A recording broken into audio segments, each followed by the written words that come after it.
de estos cereales, ¿cierto? Entonces, y estos cereales no se pueden comer. ¿Qué cereales comer? Si el paciente claro, dice, ya, doctora, yo tengo eso muy preocupado, ¿y qué voy a comer? ¿Como cuál?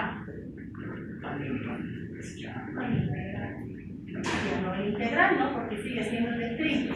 Pero ¿qué? Estamos diciendo que solamente son 4 cereales. Entonces, tenemos muchos más cereales que el maíz. Muy bien, el maíz.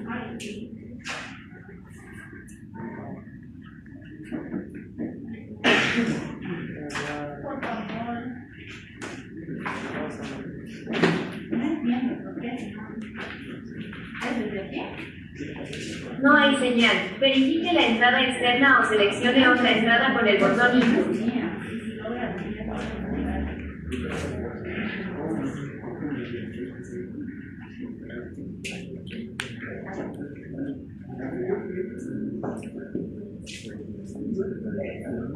No, pero ya pasar. Y aquí no. Ya por eso se tiene que apagar ya y ya esperamos. Entonces, la idea de compañero me va a decir. Pantalla apagada. Sí, el que está viendo me va a decir un cereal que no tenga mi ya de descontar. ¿Qué será? Acabamos de decir que la avena tiene gluten. ¿Qué ha pedido usted? Nombre y apellido. Ya, pero su nombre. Usted. Apellido. Loredo.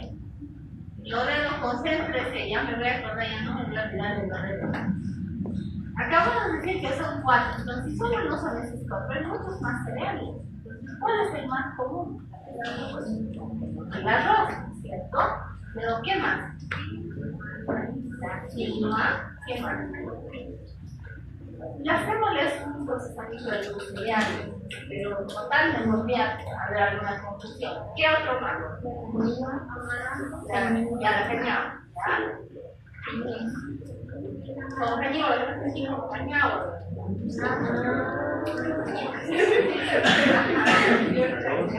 ¿qué más?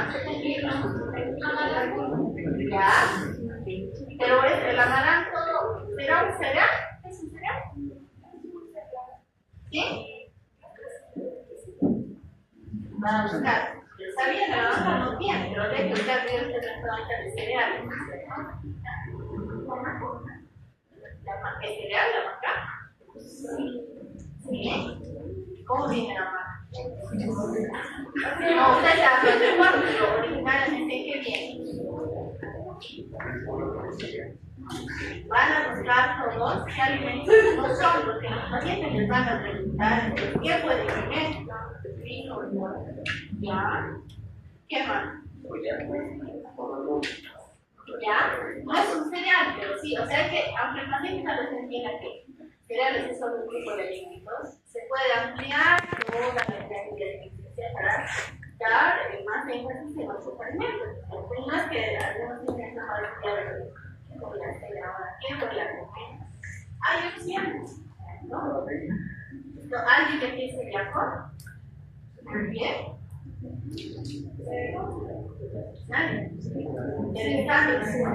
Eventualmente el número alto.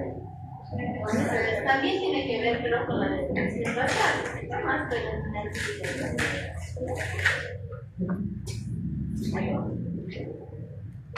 Entonces, ahora vamos a ver.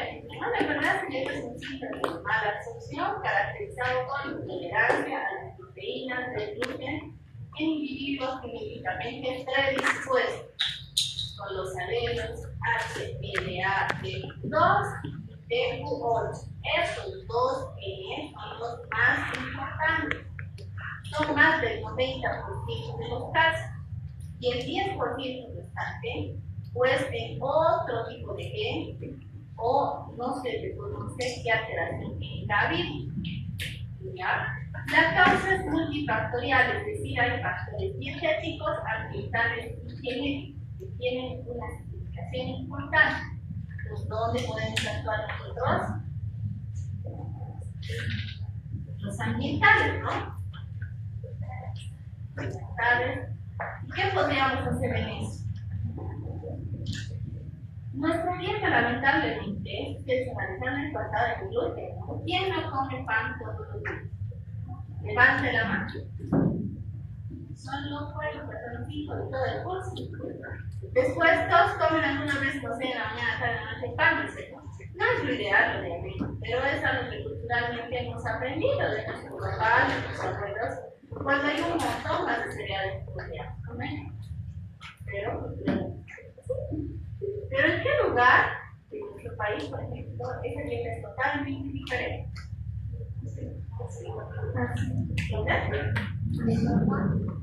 Estamos hablando de Bolivia. Santa Cruz, la dieta oriental, obviamente, se baja en gluten, se dan cuenta. Comen pan de arroz, que es de yuca. Luego, por ejemplo, los platos de están basados en arroz. Analizan, es muy poca los platos que tienen gluten, ¿sí o no? Entonces, una forma de orientar al paciente es decir, bueno, vaya viendo que dietas hay el oriente que no tienen y hay unas convenciones para que no sería tan cerrada, ¿cierto? Y idealmente la dieta debería ser variada. Luego dice, se caracteriza por la intolerancia a las proteínas de gluten, las creatinas y las proteínas, presentes métricos enteros de la región y se comparan, ¿cierto? Entonces, el retraso del crecimiento y los síntomas digestivos se observan al inicio temprano de la enfermedad celíaca, mientras que su aparición tardía viene marcada por la presencia de síntomas extradigestivos. Es decir, una enfermedad celíaca identificada en los niños que ha causado constantemente molestias digestivas sin diagnóstico, ya el adulto va a tener otro tipo de complicaciones, como vamos a ver. Entre estas, esto es lo que el diagnóstico temprano, ¿para qué nos sirve? Justamente para prevenir estas complicaciones tardías como la anemia retrogénica, la osteopenia con osteoporosis. ¿Y hay alguna asociación en estudios? No es que todos los que ya no la para nada, pero hay una asociación más alta de necesarios comas. Es por eso importante la dieta, ¿cierto? Y también estudios asociados a la infertilidad y también estudios de asociación entre los pacientes autistas y la intolerancia a gluten. Ya van a revisar, ¿cierto? El seguimiento de los pacientes con autismo y las pruebas de screening que se les toma, se ve que hay una asociación que también tiene buenas noches, que tienen intolerancia al gluten. Entonces son esos grupos de pacientes que hay que tener más cuidado, ¿no? Para hacer un screening más temprano. El retraso del crecimiento y los síntomas digestivos se observan estábamos viendo ya luego de las complicaciones, incluso a veces hay complicaciones neurológicas y de cardias también. Y ahora eso nos acá de epidemiología, ¿no? A nivel de nuestro país no hay estudios que nos digan cuántos celíacos hay. ¿Por qué? Porque no se hace el screening, ¿cierto? Solo se llega al diagnóstico cuando el paciente tiene múltiples molestias en las intestinales. Como les digo, en nuestros países sí es screening, ¿cierto? Entonces, en Europa y Estados Unidos afecta a 1 o al 3% de la población con mayor prevalencia en las mujeres. Acá les he puesto los genes más comunes, de 2, de 8, y los no de 1, de 8, que son casos. Y aquí les he puesto una gráfica para que no se olviden. De cada 100 personas, 3 personas portan con el gen para enfermedad celíaca. Entonces, digamos que aquí en el curso son 50, debería haber con 1 o 2 portadores de enfermedad celíaca. Pero eso solo a los 3 que conocen, con eso ahora ya tienen un dato, siempre tienen que haber esta sospecha, ¿cierto? Casi todas las personas que tienen enfermedad celíaca portan el gen para la enfermedad que se suele transmitir a los hijos. ¿Qué quiere decir? Si un paciente ustedes detectan que tiene enfermedad celíaca, ¿le debería hacer pruebas también a los papás? Claro. No está determinado en qué ¿Cuál es todo este mecanismo como tal? Pero estos dos procesos más importantes. Como les decía, hace el antígeno del depositario humano HLA-TQ2 y el antígeno del depositario HLA-TQ8. Bueno, el más común es el TQ2. Casos muy poco frecuentes no tendrán estos genes y podrán desarrollar enfermedad celíaca de otras maneras. Recordando que el libro de medicina nos dice que hay intolerancia a gluten celíaca, voy a hacer esta clasificación, ¿cierto? Luego nos habla de que el alelo HLA-TQ2, está presente en el 90 a 95% de los cereales, mientras que el 5 al 10% presentan el TQ8 y el restante. En realidad, como les dije, esto es un poco menos, ¿no? Más o menos hasta el 80% del TQ2 y el 10% del TQ8 y el restante de otro grano. Luego, ¿no? Entre el 90 al 95% de celíacos presenta la primera variable. Están charlando, jóvenes, ya deben dominar. Tienen que hablar. No voy a subir, pero esto lo entonces, presenta la primera variante. ¿Qué quiere decir esto? Que la alteración de esos dos genes va a ser en un mismo cromosoma. Eso es lo más común. El 90 y el 95%. En el mismo cromosoma va a haber esa alteración. Pero ¿qué pasa? Hay un 5% que tiene alterado un TQ8 en otro cromosoma. Entonces es más difícil que detectar. Luego, les he puesto aquí que hay genes no HLA, es decir, los pocos, los que consideraban que el 5%. Estudios de asociación genómica indican que la asociación de las fuertes se establece con la región 5+31-33 llamadas CELIAC2 y 2+32 llamadas CELIAC-C3. El locus del CELIAC2 codifica para las proteínas relacionadas con la respuesta CH2 e interleucinas, mientras que el locus CELIAC3 codifica las moléculas reguladoras del CTLA4 y el CD28 en las células reactivadas. Y este otro gen, que esta vez es un poco más raro, pero que también hay estudios, es el gen miosin IXB, ubicado en la región 19P13.1, se conoce como CELIAC-C4. Este gen codifica para una variante de la proteína miosina, poco convencional y voluntad de la remodelación del sistema. Esta variante proteica influye en el aumento de permeabilidad entre las células que corresponden a los espectros inmunogénicos. El gluten, su papel en trastornos iniciales y de la respuesta inmune también se produce. Entonces, aquí les he puesto la fisiopatología de que solo se da el gluten, el grupo de proteínas ricas en residuos de prolina y glutamina, presentes en los trigos del menosomado de avena. La deficiencia de las poliglutirados de las enzimas contenidas en el jugo gástrico, pancreático, colegiadas que forman el borde del cepillo, impiden esa degradación.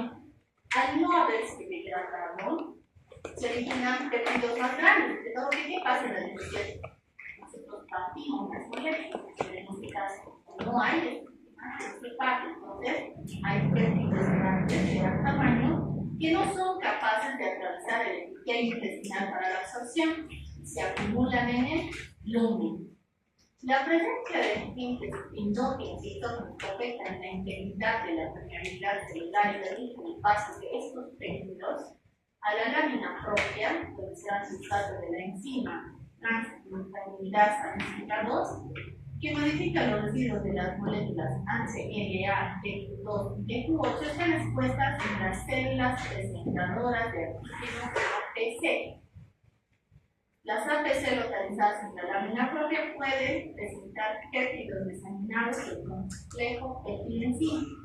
La siguiente activación de la CD4 y desencadena una respuesta de acción no caracterizada por la producción de anticuerpos antiglutaminasa o la liberación del interferón gamma. ¿Para qué nos sirve servir? A saber esta fisiopatología. Nosotros tenemos pruebas como la antiglutaminasa y la antiglutamina que tenemos para ver por Porque en teoría, si no ha habido estimulación, no tendría que haber esos anticuerpos. ¿No? Esos anticuerpos solo se forman cuando no se ha partido, ha tenido también esta presentación de antígeno y entonces se ha desarrollado esos dos anticuerpos. El interferón gamma potencia la presentación de antígenos asociados al HLA y amplifica la fase de reconocimiento de la respuesta inmunitaria, lo cual está ligado a las células T. Entonces, allá atrás me están charlando, jóvenes. Entonces, esta es la explicación general de por qué se encuentra esta respuesta inmunológica y serológica en el paciente. Esas son las pruebas que ustedes pueden medir por el mensaje. Luego aquí les he puesto, ¿cierto? ¿Quién debe ser la prueba? Que alguien sería con los padres, los hermanos y los hijos, porque estamos viendo que sí hay una relación genética. Aquí les he puesto una imagen del intestino delgado sano, con las necesidades conservadas, del intestino del celíaco, ¿no? Que como hay esa respuesta inmunitaria constante, va perdiendo las diversidades. Ustedes saben que gracias a las diversidades absorbemos nutrientes. Por eso es que en los pacientes, en los niños, por ejemplo, se ve que hay crecimiento disminuido. ¿Qué otra cosa vemos? Que hay alternancia entre, hay periodos donde tienen diarrea. ¿Por qué? Porque no hay esa absorción total de los nutrientes. El niño va a comer. Y si ya ha pasado mucho tiempo, no de inicio, porque de inicio todos tienen las mismas necesidades que se dan daño, no va a absorber nutrientes, no va a absorber líquidos, ¿y qué va a pasar? Va a presentar diarreas osmóticas, ¿cierto? Que es una de las características de la enfermedad celíaca. ¿Qué síntomas tiene la enfermedad celíaca, joven?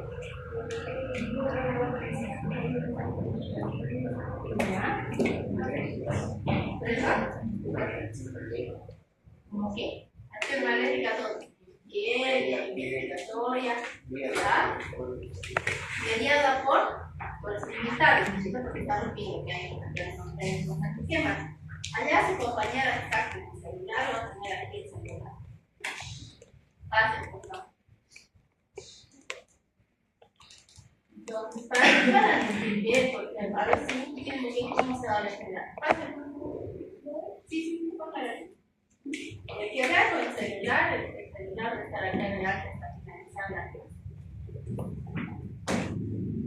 Entonces, ¿qué otros sí? A ver, enumeraremos entonces los signos y signos. ¿Quién quiere participar? Pérdida de peso. Ya.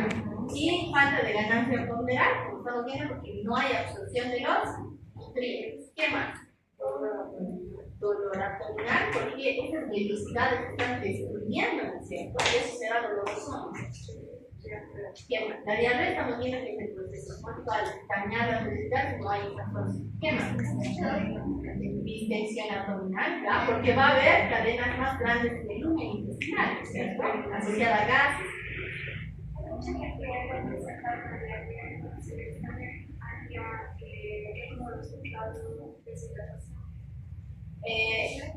Puede ser, pero a veces se ve que la enfermedad celíaca está enferma y diarrea y estreñimiento. No siempre, pero a veces sería entonces como que compensa un poco. Por eso es que a veces el diagnóstico es tardío. Y cuando se dan cuenta cuando el paciente ya es mayor de edad. Entonces, ¿qué más?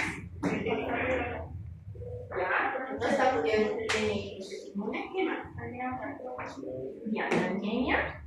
¿Qué más? Irritabilidad. Osteoporosis. Ya, que sería una complicación más a larga data debido a la osteopenia, ¿no es cierto? Infertilidad, ya. Ya, dermatitis, que sí son complicaciones, porque está asociada al deportivo y ¿qué más? Ya, hay trastornos neurológicos.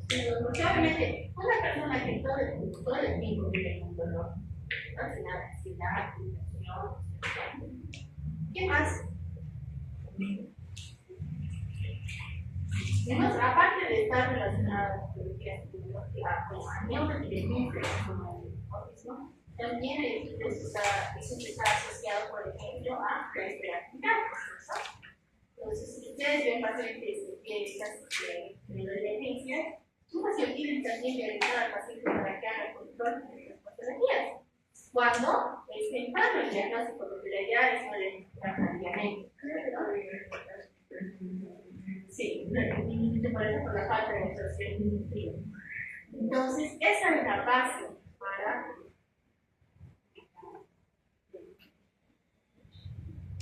luego les he puesto aquí otra imagen donde dice ¿qué sabes de enfermedad celíaca? ¿No? Y los síntomas es lo que en realidad deberíamos siempre clasificar el síntoma, lo que siente el paciente y signos, lo que yo veo.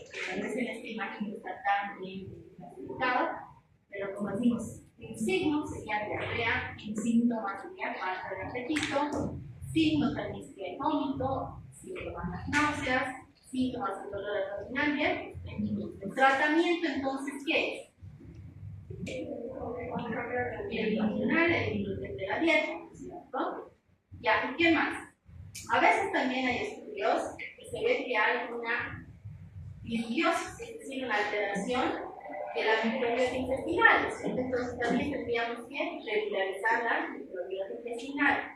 Allá su compañero está con el celular, o sea, no es que y hacer una alimentación equilibrada y controles, ¿cierto?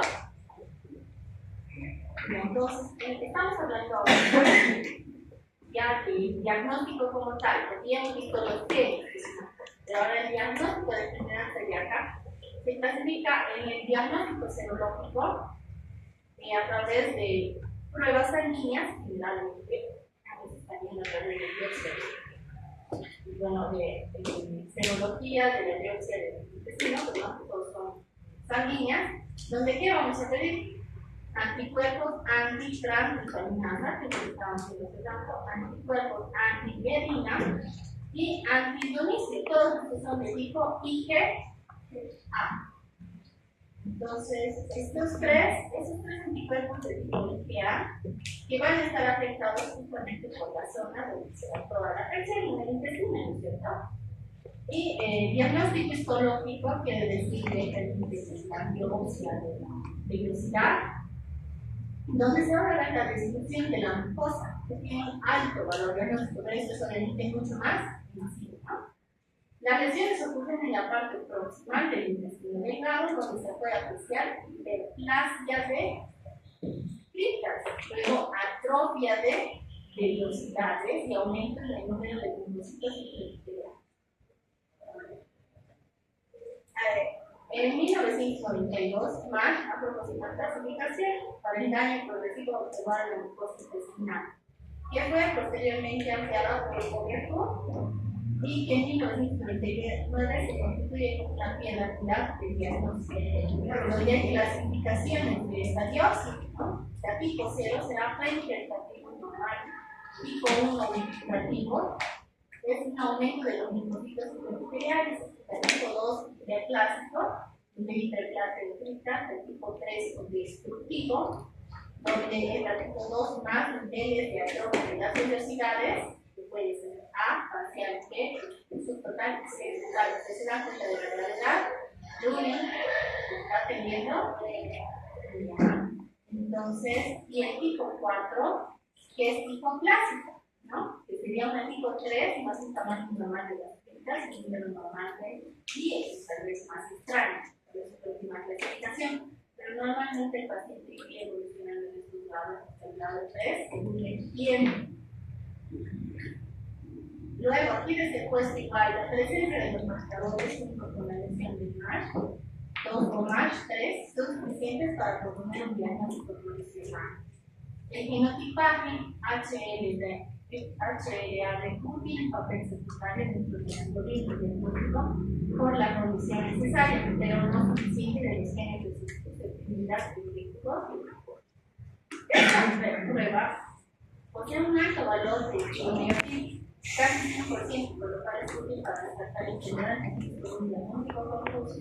De esto, dentro de este grupo, es decir, ¿a quiénes haríamos la prueba? Que no las pruebas serológicas son a individuos con elevada sospecha clínica y serología negativa, individuos con serología positiva y biopsia negativa, o pacientes que no responden a una dieta libre de gluten, quieren la dieta, ¿no? Entonces, un individuo hereda el alelo HLA de cada parte, por lo que los familiares de los celíacos presentan un riesgo potencial de transmitir autoinmune, ¿no? Suele presentarse a veces de forma sintomática o pruebas serológicas normales cuando solo hay una alteración. Y también está relacionado con otras enfermedades autoinmunes. Puede haber una confusión con enfermedades autoinmunes como el tipo 1 o el síndrome de Shanghai. En general, luego aquí les he puesto los signos y síntomas habrían sido claridad. En la infancia encontraremos vómitos, diarreas, pérdidas, náuseas, anorexia, astenia, irritabilidad, pelo frágil, falta de crecimiento, introversión, dependencia, leucopenia, colinopatía, defectos del esmalte dental, dislexia, hiperactividad, pero no porque no hay estudios que digan que la celiaquía produce las neurodependencias, porque hay una asociación entre ambas patologías, que existe ambas, ¿cierto? Luego hablamos sobre en la adolescencia, leucopénica, diarrea, colectiva, luego tenemos estreñimiento, estomatitis, celulitis, que también tendría que ver, y lesiones de la boca, cefalea, sepulencia, cortocircula, transfigurar, minarquía, y lo más frecuente es parece a veces como asintomático. Y en edad adulta, a partir de irritabilidad, depresión, inapetencia, pérdida de peso, dermatitis, anemia ferrogénica, osteoporosis, fracturas óseas, artralgias, colon irritable, estreñimiento, abortos, infertilidad, menopausia precoz, epilepsia, cáncer, neuropatías, cáncer digestivo y hipertransaminidad, es decir, las transaminasas más elevadas. Entonces, no se olviden, ¿no? El tiempo que nos da el gluten. Realmente el vecino come patas animales. El vecino come pizza. El vecino come pan. El vecino consume avena. Luego tiene consumo de cigarros. Porque esto puede ser ¿cierto? Todo esto, las galletas también, eso vamos a hacer galletas. Es muy importante la dieta, la esta dieta no es la mejor. Al cambiar este el pronóstico del paciente, luego de ese curso embarazoso, un cuadro, donde se puede ver que la enfermedad, o sea, si ustedes ven, son las expectativas de personas de la falla hospital, la punta del iceberg, ¿verdad? Es una proyección de cosas aquí, pero la gran parte de las cosas van a quedar con clientes, latentes, con cosas normales o no diagnosticados o con diagnósticos de otras patologías intestinales, ¿no? Entonces, aquí les he puesto, ¿no? ¿Qué incluye en esta pirámide?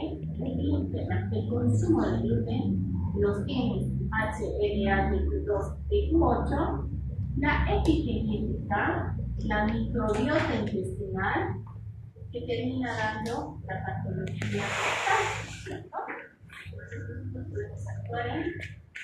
Todos estos vamos. No, eso es pues el diagnóstico y el examen de sangre, las pruebas genéticas. En realidad no sirve hacer la prueba genética primero para decir. Si hacemos solo la prueba genética para decir la probabilidad de seguimiento, luego si los resultados son positivos, tiene el riesgo para desarrollar, pero es el riesgo, recuerden, todo va a depender también del efecto mental, cuál es la efecto. Si ya sabemos que estamos predispuestos y cambiamos la dieta, vamos a cambiar ese camino, ¿cierto? El daño que las necesidades.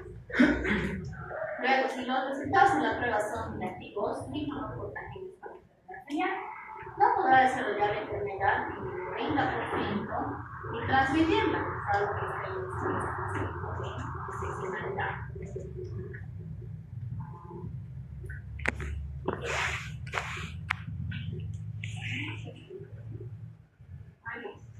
Y por último, pero es en general, este es el pantallazo que vamos a ver esta semana, ¿cierto? Y muchas veces el diagnóstico diferencial sería el intestino como enfermedad de colinsucenativa intestinal. Nadie tiene una de estas patologías, que son comunes. Bueno, entonces es muy importante vivir. ¿Qué es la realidad? La idea de la relación entre los casos, veamos casos cada uno para ver cómo vamos a poder hacer.